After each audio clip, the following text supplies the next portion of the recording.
Well, guys, Happy New Year. God, it's nippy out here.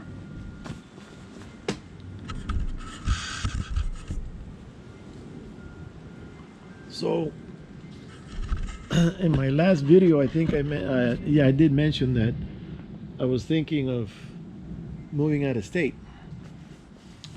because of all the stinking politics in the state. But anyways, I looked into Arizona, a lot of videos, Prescott Valley,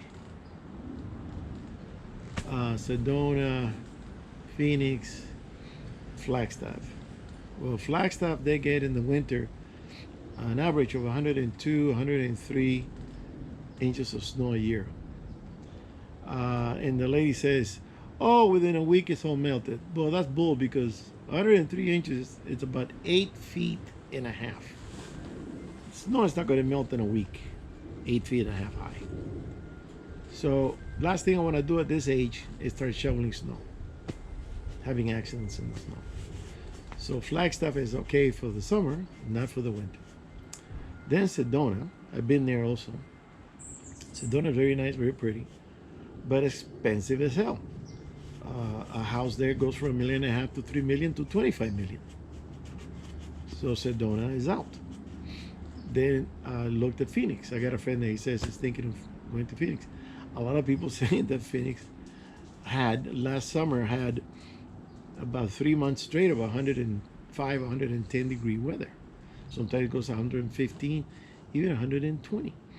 I'm going, Jesus, that's an inferno. And everybody's saying it's hot and it's hot. Yeah, it's dry heat, but it's just burning hot. The car is hot. The steering wheel is hot. You got to be in air conditioning constantly. You can't do much in the summer if you live there because you're burning up. And then Prescott has the best weather, I think, of them all. It has a little bit of snow, which is fine, a few inches. And it has a mild summer in the 90s. Perfect. But it's boring. It's mostly retired people, which I'm already there, but I want a little bit of action, I want to be able to go to cafes, restaurants, bars, that kind of thing. They don't have much of that. And I don't know why, because it's supposed to be a big town, but it's not up to date with activities. No jobs, very low on jobs, because a lot of people go there because retirement. It's for retirement. So there's not a lot of young people there to go to, to have a job. And what am I going to do? There's no water, so I can't do any boating. There's a few little lakes here and there, but just little tiny lakes. And in those mountains full of snakes and stuff, and I don't think there's any deer. I'm not going to do any hunting there. If I'm going to do any hunting, I'm going to have to travel practically out of state or go up to Flagstaff. So basically, Arizona is out. That was quick. I just told my wife, I said, you know what? Put the cross on it, put the X. Arizona is out. So Utah is very rural. Utah it's pretty. It's got very nice scenery. I've been there several times. And I've driven through Utah going up to Wyoming. But it's mostly for farmers. A lot of land, a lot of crops, good hunting. But when I get older, I'm not going to do hunting because I won't be able to be walking up and down those mountains. I want water, so I can just get on the boat, turn on the engine, and drive. So Utah is out. If you go up the coast to Oregon or Washington, it's like San Francisco. I don't even want to mention it because the crap that's up there. That's out. A lot of drugs and a lot of, and it's colder. The water's a lot colder. So basically, the best place I've seen for retirement is not in this country. Florida has a lot of problems. Get the hurricanes, the destruction, the insurances are super high. They have beautiful beaches and stuff, but the cost of living is going up. Florida's out. I looked at the Carolinas. They also get storms. They get their cold snaps. And I don't want to go up to Virginia because there's snow. New Mexico's out. Texas, out. Texas got Austin. I've been there. But I think the best place to retire. Oh, well, Austin has a problem with getting a lot of homeless. A lot of homeless. But the best place to retire that I've seen is Baja California. Baja, the water is beautiful. The weather is warm. They do get some weather, but not as often as Florida. They didn't have a hurricane that went through and it beat the hell the place. But they fix it up real quick because they live on tourism and they need to have those hotels running with no problems. Baja is fine. The only problem with Baja is that I'm not a citizen of Mexico and I can't buy any properties that I know of. I think, no wait, I did see some videos, some reviews, got some information that you can buy land, a house, if you're 40, I think it's 40 miles from the coast. So if you're not a Mexican citizen, you can buy. But what am I going to do 40 miles? Actually, I think it's 45 miles. 45 miles from the coast. What the hell am I going to do out there in the middle of the desert? Which is also very hot with no water. The reason I like Baja is because the ocean there, it's super clean. The fishing is great. And I can even take my boat down the coast and live down there.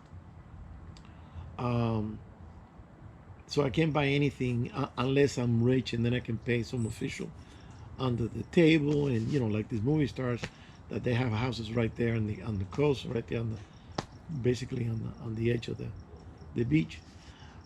Schwarzenegger has a house there.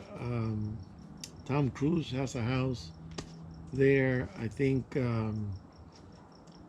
there's got to be more actors and actresses that and maybe even ball players, football, basketball.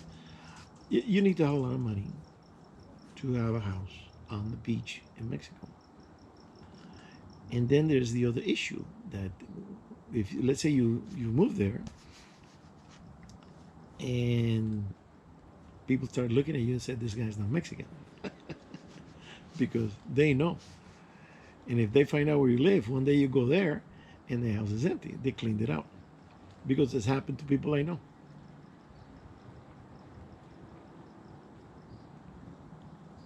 Back in the 80s, we used to go down to San Felipe, do fishing and partying. A lot of women go down there. There was a big group of Cubans that would go down there, and they would party and barbecue. They would do the roast pig and the whole thing. And we would basically take over a whole hotel. And there was a lot of youth, a lot of teenagers. Well, I know this lady that she was a realtor, and she bought a house in San Felipe, and she was telling me, I was dating her daughter, and he says, why don't you buy a house over there so you have a place to stay? And I said, well, the way I think is that if I'm going to take a vacation and now I'm obligated to go to the same place because I have a property there, I won't be able to go any other place because I'm obligated now. You got to go to your house in Mexico because you have a house in Mexico. You're not going to go to Hawaii. You're not going to go to Cancun. You're not going to go to Paris. You're not going to go to Florida. You're going to go to San Felipe because you have a house there.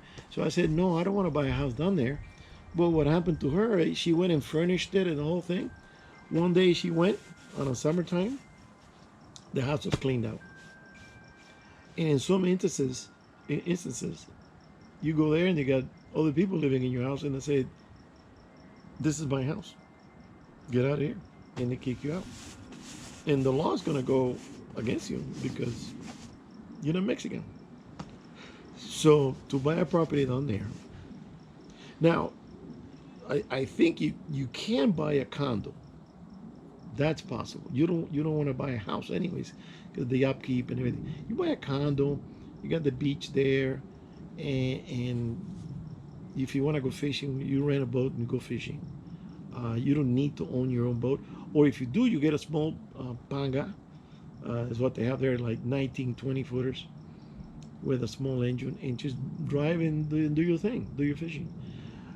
The marlin fishing is great. I've caught marlin, the yellowtail, the dorado, and all that.